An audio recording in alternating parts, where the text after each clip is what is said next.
Tes.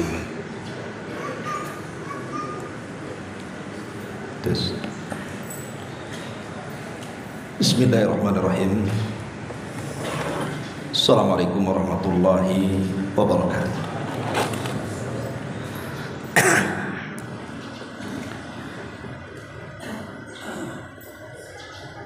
Alhamdulillahi rabbil alamin. Wassalatu wassalamu ala asrafil anbiya'i wal mursalin Muhammadin wa ala alihi wa sahbihi ajmain, amma ba'd. Alhamdulillah, di malam ini kembali kita bisa duduk di Masjid Nurul Hidayah. Salat dan juga salam tahdiahkan kepada Rasul kita Nabi besar Muhammad sallallahu alaihi wa ala alihi wasallam. Kita lanjutkan kembali kajian Kitab Tauhid, dan kita masih dalam bab tentang menanamkan perasaan takut kepada Allah Subhanahu wa taala, di mana pada bab ke-31 atau 32 ini masih menyisakan beberapa dalil yang belum kita baca dan kita jelaskan. Di sini beliau menyebutkan dalil dari surah Al-Ankabut ayat 10. Beliau mengatakan, Allah Subhanahu wa taala berfirman, wa minan nasi man yaqulu amanna billah fa idza udhiya fillahi ja'ala fitnatan nasi ka'adzabillah wa la in jaa'a nasrun mir rabbika la yaqulunna inna kunna ma'akum awalaysa Allahu bi'a'lama bima fi suduril alamin. Dan di antara manusia ada yang berkata, kami beriman kepada Allah, tetapi apabila ia mendapatkan perlakuan yang menyakitkan dalam hidupnya, yang menggoncangkan keimanannya kepada Allah Subhanahu wa taala, maka ia menganggap fitnah manusia kepadanya sebagai azab yang Allah turunkan kepadanya.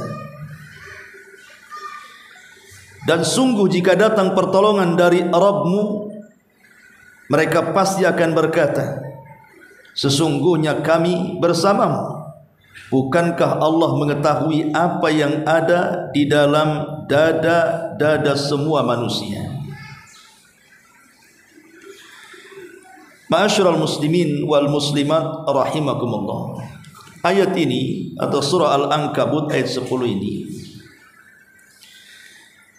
dijadikan dalil oleh pengarang tentang pentingnya mengembalikan perasaan takut kepada Allah Subhanahu wa taala. Kemudian beliau mencontohkan di sini surah Al-Ankabut ayat 10 tentang ada sebagian manusia yang apabila diuji oleh Allah Subhanahu wa taala, mereka pun merasa ketakutan, sehingga menjadikan ujian itu bukan sebagai ujian, tetapi mereka menjadikan ujian itu bagaikan azab Allah Subhanahu wa taala yang ditimpakan Allah kepada mereka. Dan ini yang banyak terjadi pada manusia. Walaupun ayat ini sebenarnya turun kepada orang-orang munafik, di mana ketika orang-orang munafik itu pada periode Mekah, mereka menganggap bahwa celaan mereka di atas Islam dari musuh-musuhnya itu seolah-olah azab yang Allah timpakan kepada mereka. Tapi saat periode Mekah, ketika Allah Subhanahu wa taala memenangkan Islam dan menjayakan Islam, mereka mengatakan kami bersama kalian. Itulah orang-orang munafik. Di saat sempit mereka mengatakan ini azab dari Allah, di saat senang mereka mengatakan kami bersama kalian. Tetapi yang namanya ayat dalam Al-Quran itu al-ibratu bi umumil lafzi la bi khususis sabab. Sebuah ayat dalam Al-Quran itu bukan melihat tentang sebab khusus turunnya, tetapi keumuman lafaz yang ada pada ayat ini. Walaupun turunnya kepada orang-orang munafik, tapi lafaznya juga ditujukan kepada kita. Jangan sampai di antara kita ini menganggap bahwa ujian yang Allah Subhanahu wa taala berikan kepada kita, kita sangka itu bagian daripada azab Allah Subhanahu wa taala. Karena begini, ikhwatu fiddin yang muliakan Allah Subhanahu wa taala, saya, Anda atau siapapun yang namanya hidup itu pasti akan diberikan ujian oleh Allah Subhanahu wa taala. Tidak mungkin orang yang mengucapkan amanna, kami beriman kepada Allah Subhanahu wa taala, wa hum la yuftanun, sementara mereka tidak diuji. Pasti mereka akan diuji oleh Allah Subhanahu wa taala. Lihat para sahabat. Di zaman Nabi sallallahu alaihi wasallam ada seorang sahabat namanya Khabbab ibn Arat radhiyallahu anhu. Dia seorang sahabat pandai besi. Jadi setiap dia sedang bekerja, majikannya yang seorang wanita itu selalu memaksa Khabbab ibn Arat ini untuk murtad. Kalau tidak, maka besi-besi panas itu akan disundutkan di badannya. Entah berapa ratus sundutan di badannya, sudah tidak terhitung lagi karena setiap hari disundut, sehingga dia tidak tahan. Karena tidak tahan itulah dia datang kepada Nabi sallallahu alaihi wasallam. Lah ketika itu Nabi sallallahu alaihi wasallam berada di sekitar Ka'bah, bahkan sedang bersandar di kiswah Ka'bah. Maka Khabbab mengatakan kepada Nabi sallallahu alaihi wasallam, "Ya Rasulullah, ala tad'u lana, ala tastaghfir lana?" Rasul, tidakkah kau berdoa kepada Allah atau minta pertolongan kepada Allah? Tidakkah kau iba kami disiksa setiap hari? Tapi Nabi sallallahu alaihi wasallam mengatakan kepada Khabbab, "Ya Khabbab, apa yang kau alami belum seberapa dibandingkan umat sebelum kalian." Karena dahulu ada umat-umat itu yang disiksanya luar biasa. Ada yang digergaji badannya jadi dua, ada yang dikubur hidup-hidup, ada yang disisir dengan sisir besi, tapi mereka tidak futur dari agamanya. Ya Khabbab, kemenangan itu pasti akan datang. Jangan tergesa-gesa. Nanti akan ada waktunya di mana orang yang berjalan dari Son'a ke Hadral Maut tidak ada yang takut kecuali karena Allah Subhanahu wa taala. Kemenangan itu pasti datang ya Khabbab. Kalau sekelas para sahabat Nabi sallallahu alaihi wasallam yang tidak diragukan lagi akidah dan ibadah mereka kepada Allah Azza wa Jalla diuji sedemikian rupa, maka kita pun sama, orang-orang yang beriman kepada Allah dan mengatakan amanna, kami beriman, pasti mereka juga akan diuji. Kita juga akan diuji. Kenapa kemudian Allah Subhanahu wa taala memberikan ujian kepada kita? Setidaknya ada 4 perkara. Pertama, untuk memberi kabar gembira. Wa basyiri sabirin. Beri kabar gembira orang-orang yang sabar saat menuai ujian itu. Yang kedua, disebutkan para ulama untuk supaya Allah mengetahui kondisi manusia. Apakah keimanan manusia itu di atas kebenaran ataukah di atas kedustaan? Makanya Allah Subhanahu wa taala mengatakan dalam surah Al-Ankabut ayat 3, "Wa laqad fattannal ladzina min qablihim fala ya'lamanna Allahu alladhina sadaqu wa la ya'lamannal kadzibin." Dan sungguh kami telah memberikan ujian kepada manusia, umat-umat sebelum mereka, agar Allah tahu siapa di antara mereka yang benar imannya dan siapa di antara mereka yang dusta imannya. Terkadang ujian itu perlu untuk menguji keimanan kita. Dan kita yakin bahwa ketika Allah Subhanahu wa taala menguji kita ini memang disesuaikan dengan kadar iman. Jadi kalau imannya tipis-tipis saja, maka ujiannya pun tipis-tipis juga kan itu. Tapi kalau ujian imannya berat, maka ujiannya juga Allah akan beratkan. Begitu kata Nabi sallallahu alaihi wasallam, ujian pun disesuaikan dengan kadar iman. Tidak mungkin Allah memberikan ujian kepada kita kalau kita tidak sanggup menghadapinya. Pasti sanggup. Hanya orang-orang yang putus asa saja, mereka belum berjuang sudah berhenti di tengah jalan. Kemudian yang ketiga, untuk supaya manusia itu kembali kepada kebenaran. Kenapa kita diuji? Agar kita kembali kepada kebenaran. Boleh jadi kita tersesat, maka Allah Subhanahu wa taala uji kita agar kembali kepada Allah Subhanahu wa taala.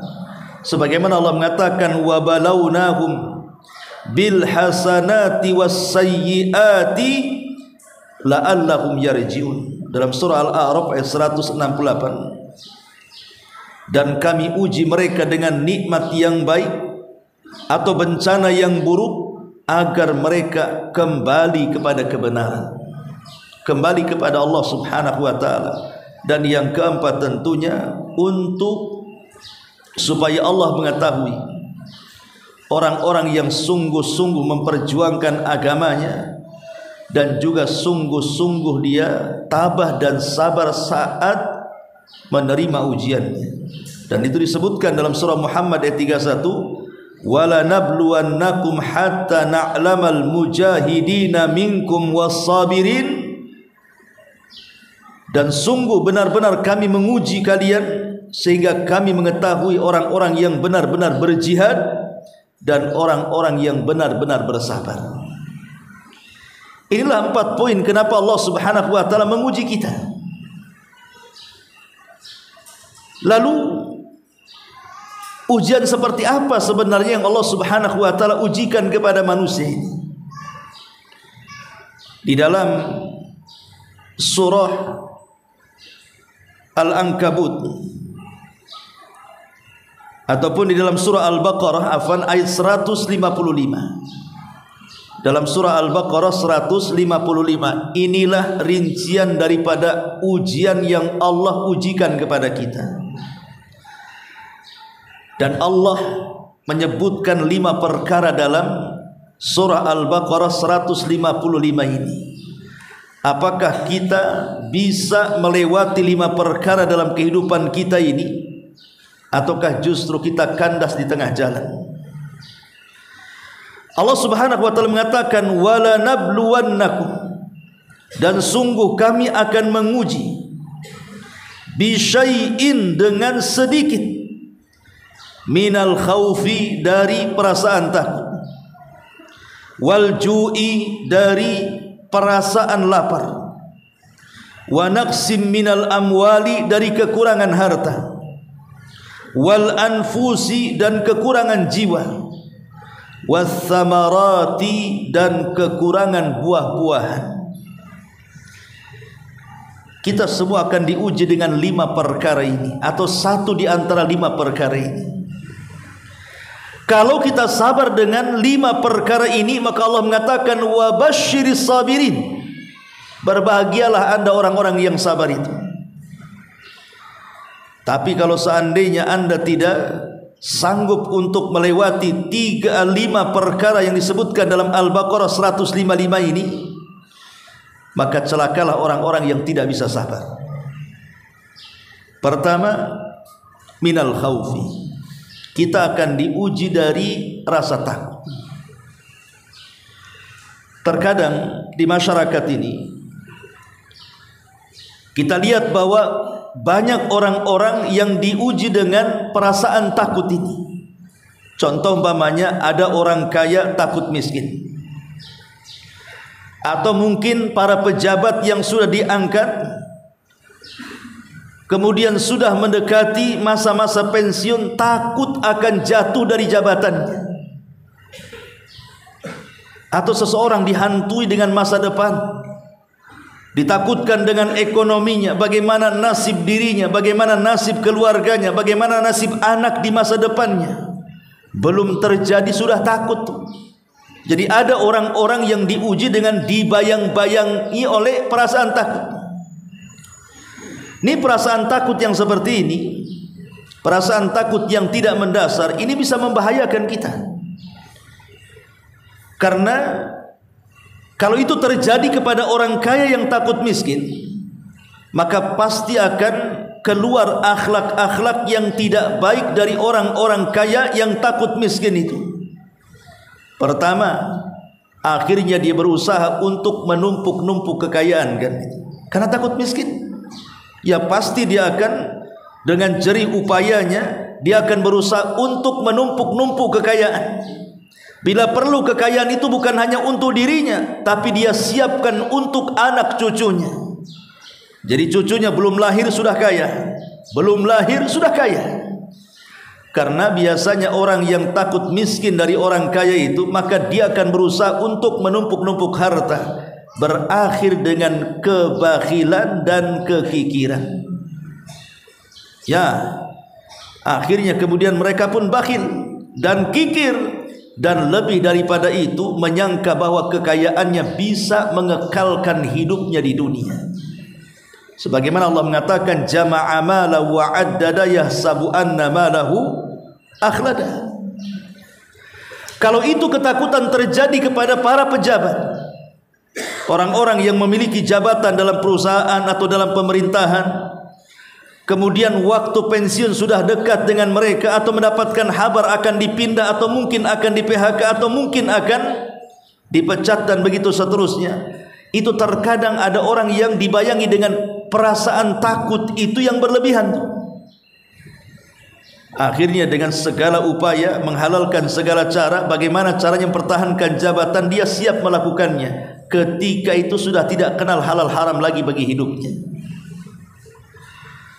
Kalau seandainya ketakutan itu terjadi kepada orang-orang, mungkin orang-orang miskin juga, bukan orang kaya takut miskin saja, orang miskin pun takut kalau mereka tidak kaya. Memandang anaknya, macam mana masa depan anaknya, memandang keluarganya, macam mana kehidupan ke depannya. Kalau mereka tidak sabar, akhirnya kemudian dipanjangkan angan-angan mereka, dimasukkan dalam kehidupan bayang-bayang, akhirnya masuk dalam dunia perjudian dan perdukunan, kan? Banyak orang-orang miskin itu pengen kaya cepat, akhirnya judol, ataupun mungkin masuk ke dunia perdukunan seolah-olah Pak Dukun itu membawakan kekayaan. Ini takut-takut yang seperti ini membahayakan hidupnya, dan manusia diuji dengan perasaan takut ini. Apakah takut kita kepada Allah berlebih, ataukah takut kepada perkara-perkara ini berlebih? Ini yang pertama. Kemudian yang kedua, walju, dan juga kelaparan. Lapar ini tidak mesti dilanda oleh orang-orang yang ditimpa dengan kefakiran, tidak mesti. Lapar itu tidak mesti harus fakir.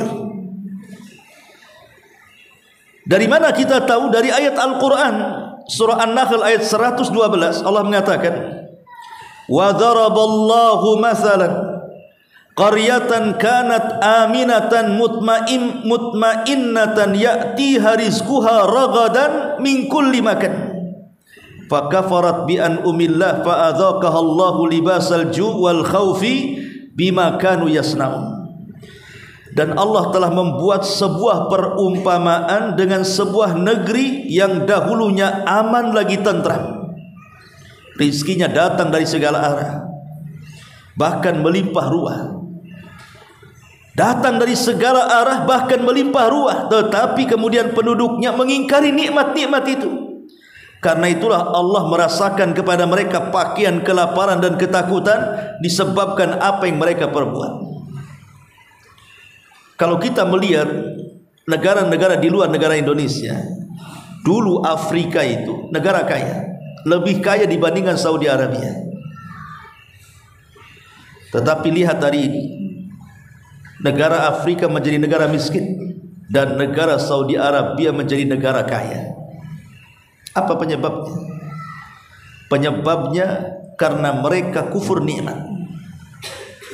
Dan Saudi atau negara Saudi Arabia, mereka orang-orang yang bersyukur akan nikmat Allah Subhanahu wa taala. Maka Allah mengatakan, la in syakartum la azidannakum wa la in kafartum inna adzabi lasyadid. Kalau kalian mensyukuri nikmatku ku tambah, tapi kalau kalian ingkar dengan nikmatku, sudah kusediakan azabku yang pedih.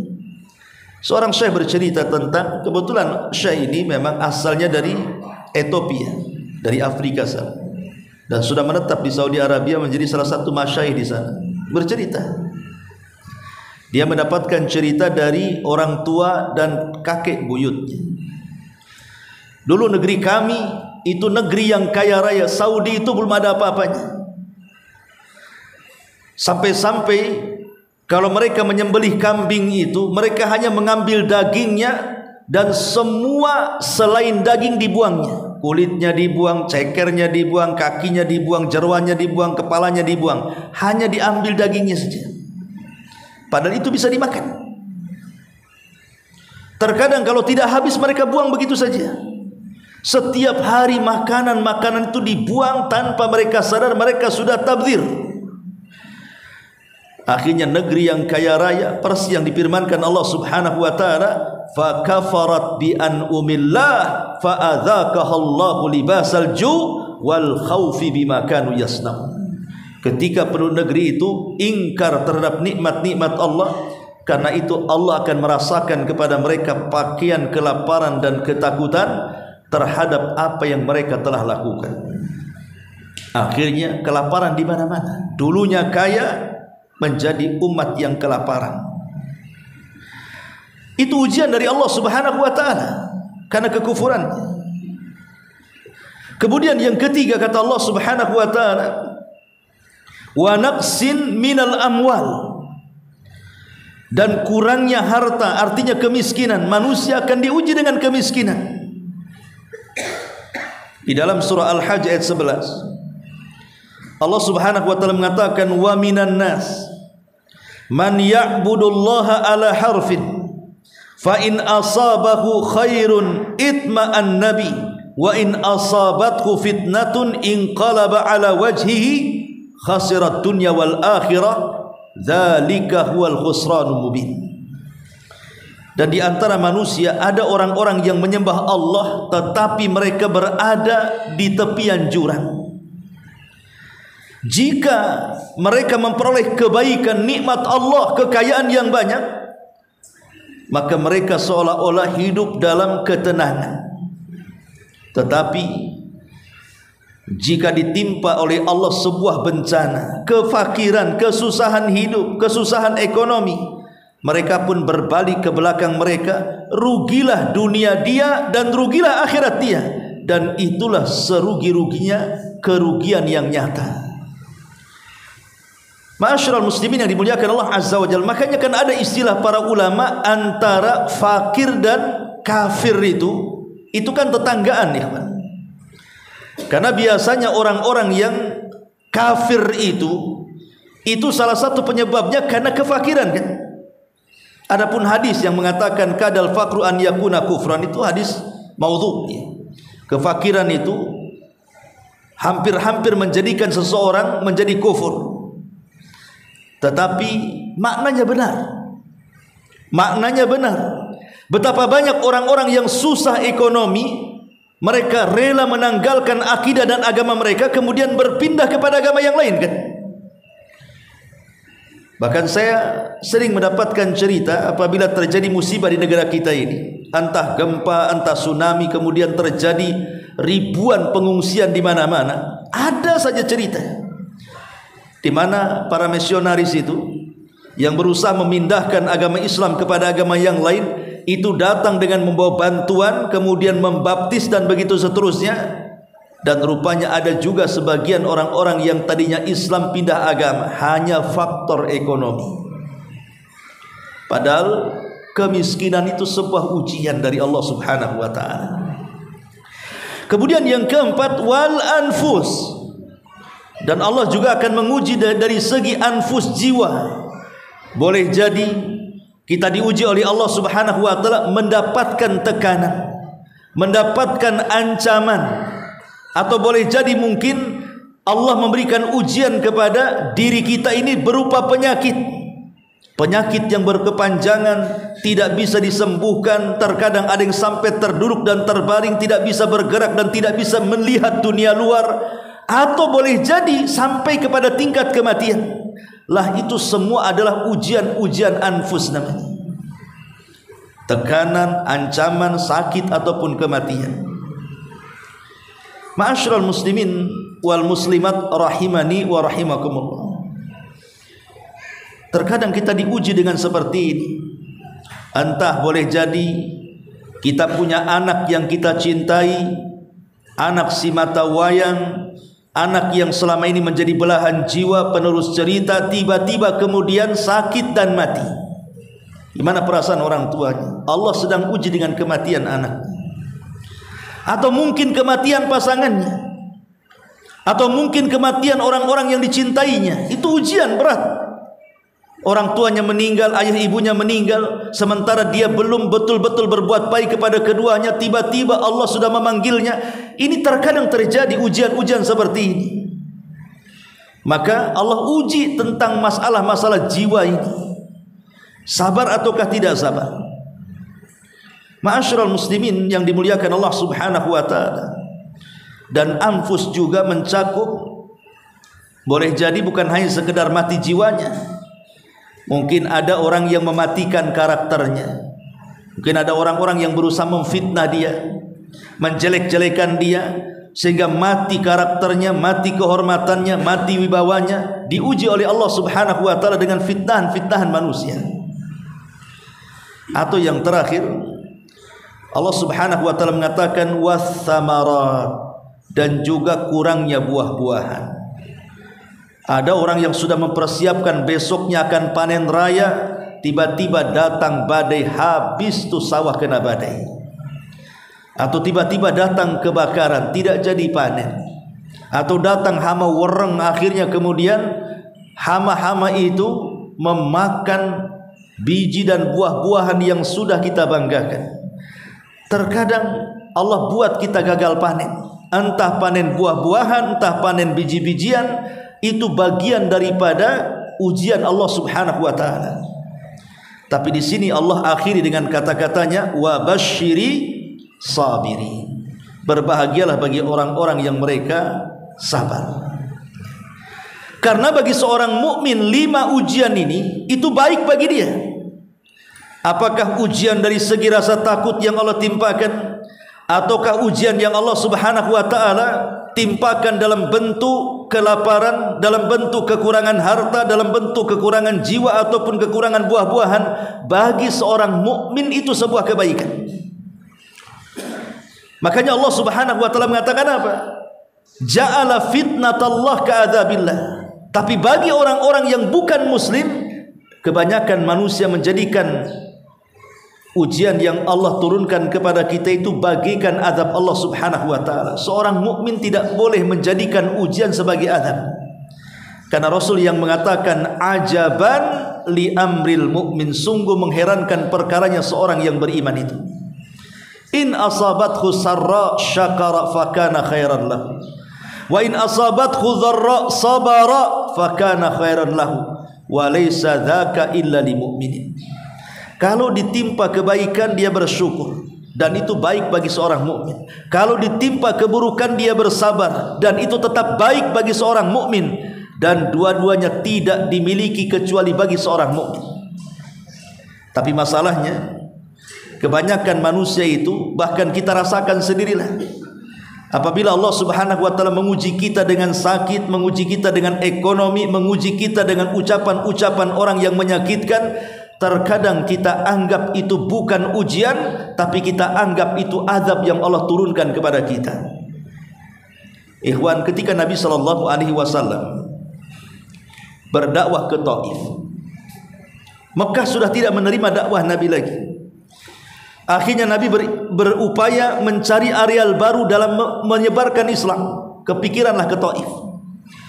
Berangkatlah Nabi SAW dengan berjalan kaki sejauh bermil-mil itu dari Mekah ke Taif itu bersama Zaid bin Harithah.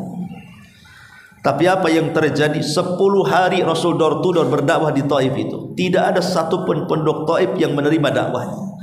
Bahkan bukan hanya tidak menerima dakwahnya, tidak ada satupun yang mau melindunginya.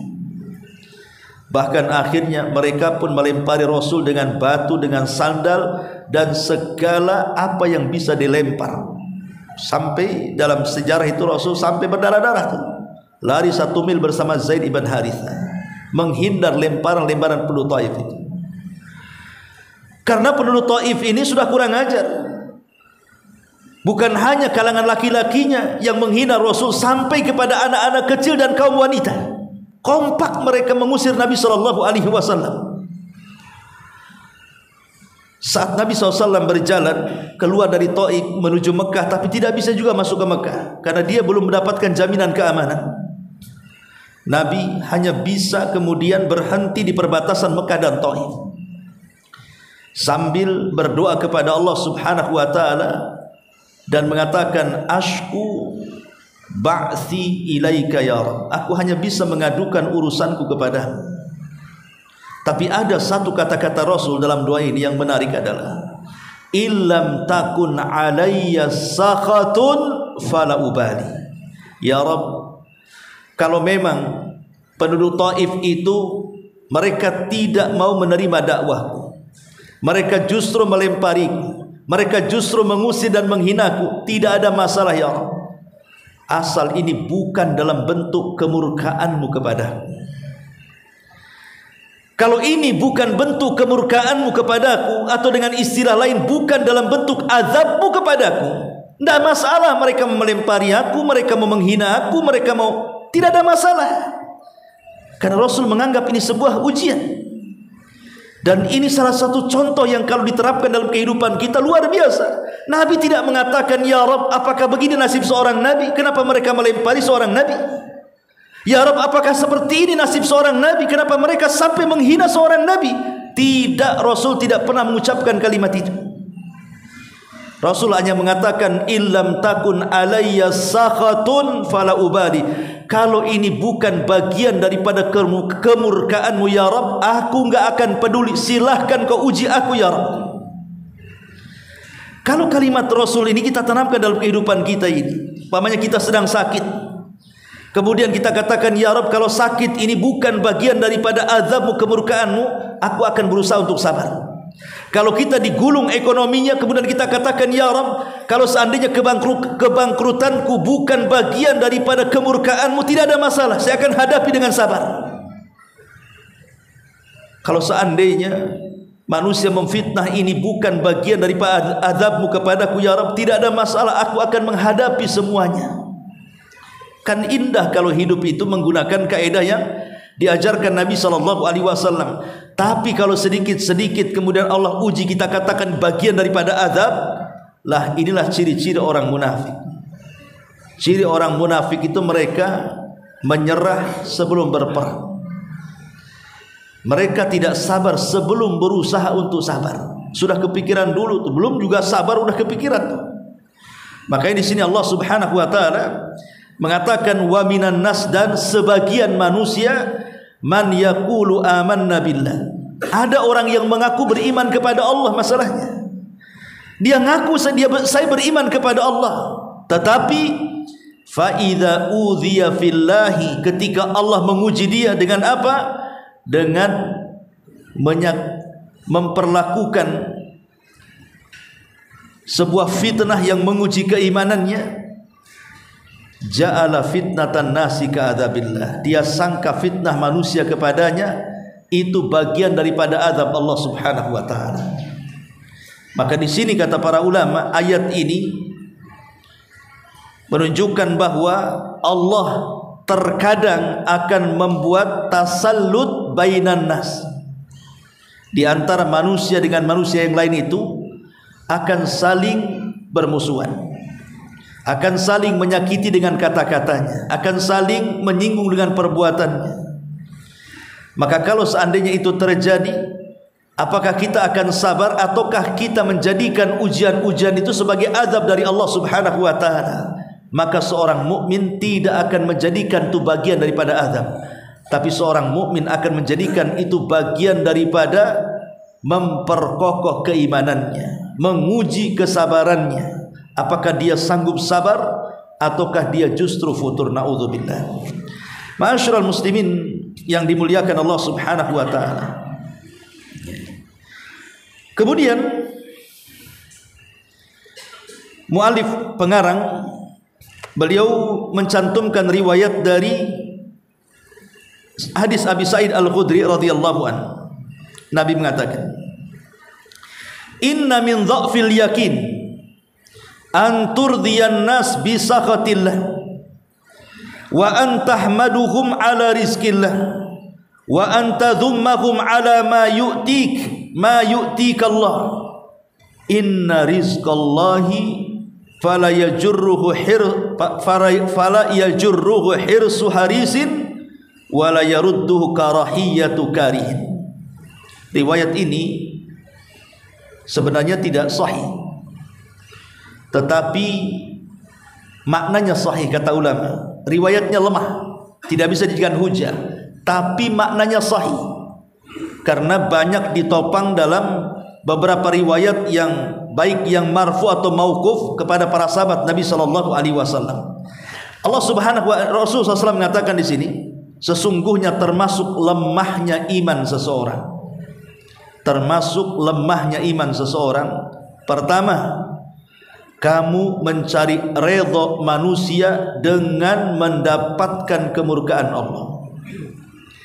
Yang kedua, kamu memuji mereka atas rizki yang Allah berikan lewat perantaranya.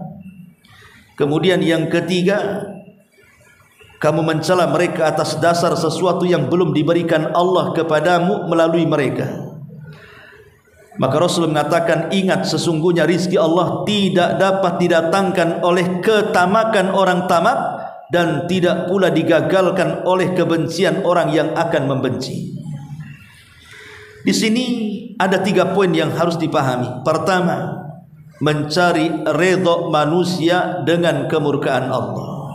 Ciri lemahnya iman ketika kita mencari redha manusia, tapi di balik redha manusia itu ada murka Allah Subhanahu wa taala.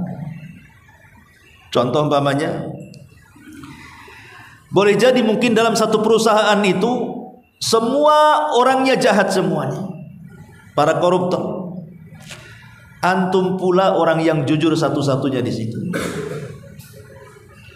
Tapi antum salah satu yang bisa menentukan cairnya dana dan tidak. Artinya tanda tangan antum itu sangat berguna. Sementara satu perusahaan itu kawan-kawan antum bermasalah semuanya. Kemudian mereka datang kepada antum meminta tanda tangannya untuk mencairkan dananya. Maka antum dihadapkan dengan 2 perkara di sini. Kalau saya bumbukan tanda tangan ini, sama saja saya menghalalkan mereka untuk korupsi. Tapi kalau seandainya saya tidak letakkan tanda tangan ini, berarti saya tidak membantu kawan-kawan dan tidak dianggap menolong mereka. Maka ini di antara 2 pilihan. Kalau kita tanda tangan, lemah iman kita. Kenapa? Karena kita mencari redha manusia, di dalamnya ada murkanya Allah kan. Tapi kalau seandainya kita tidak tanda tangan, pasti dibenci orang-orang itu. Tetapi Allah cinta dengan kita. Kan kebanyakan seperti itu. Dan itu bukan hanya di lingkup luar saja, dalam rumah tangga saja. Terkadang ada istri terlampau cinta dengan suaminya, disuruh apa saja walaupun maksiat kepada Allah, mau saja karena takut diceraikan suaminya. Terkadang seorang anak karena saking takutnya dengan orang tuanya, disuruh maksiat pun mau saja karena takut kepada orang tuanya. Lah itu namanya mencari redha manusia di atas kemurkaan Allah Subhanahu wa taala, dan ini ciri lemahnya iman. Kemudian yang kedua, memuji manusia atas rizki dari Allah Subhanahu wa taala. Ada orang datang bantu kita, kemudian kita puji habis orang yang membantu, dia lupa bahwa di sana ada Allah.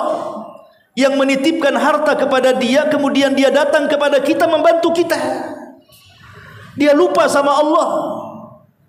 Dia tutup-tutupi nikmat Allah Subhanahu wa taala. Lah ini termasuk kelemahan iman. Ketika kita menutup-nutupi nikmat Allah dan kita terlampau berterima kasih kepada yang menolong kita, lupa bahwa di sana ada Allah Subhanahu wa taala. Ikhwan, berterima kasih itu memang sebuah kewajiban. Kalau ada orang berbuat baik kepada kita, ya kita berterima kasih. Tetapi jangan kemudian kecondongan terima kasih lebih kepada dia dibandingkan kepada Allah Subhanahu wa taala. Karena itu sama dengan menutup-nutupi nikmat Allah Subhanahu wa taala, dan itu bagian daripada lemahnya iman. Lemahnya iman. Karena Allah mengatakan wa ma bikum min ni'matin fa minallah. Segala nikmat itu semua datang dari Allah. Orang yang membantu kita itu kan perantara saja. Allah titipkan harta dia kepada dia untuk datang kepada kita. Ya.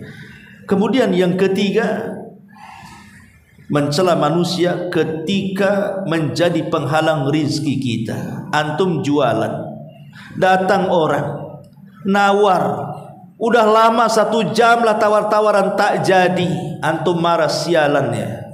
Masa sudah 1 jam tawar-tawaran tiba-tiba dia pergi. Dia celah gara-gara dibatalkan. Ya. Atau antum mungkin yang suka masuk dalam dunia proyek. Adalah kemudian proyek ini itu sudah rapat meeting saja kerjanya sampai berbulan-bulan. Rupanya ketika waktu eksekusinya dibatalkan semuanya. Langsung antum marah sama dia. Kurang ajar, anak sudah habiskan waktu, pokoknya dicelah. Maka di antara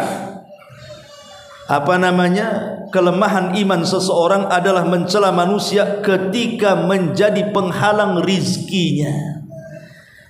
Ya memang bukan rizkinya. Ada orang yang mau beli sesuatu kepada kita, tahu-tahu tidak jadi. Ya mungkin belum datang rizkinya. Allah masih menghalangi rizkinya. Jangan kemudian kita marah-marah sama orang itu. Kenapa dia tak jadi beli? Kenapa dia tak jadi transaksi? Kenapa dia batalkan? Akhirnya kita celah, kurang ajar, dan begitu seterusnya. Anda tidak yakin dengan takdir, dan itu bagian daripada kelemahan iman namanya. Makanya di sini di antara lemahnya iman adalah ketika ada manusia mencela-cela orang gara-gara dipandang dia telah menghalangi rizkinya. Ma'asyiral muslimin wal muslimat rahimakumullah. Sudah isya ya? Kita sampai di sini saja. Subhanallah bihamdika, asyhadu an la ilaha illa anta, astaghfiruka wa atubu ilaik. Allahu ta'ala. Assalamualaikum warahmatullahi wabarakatuh.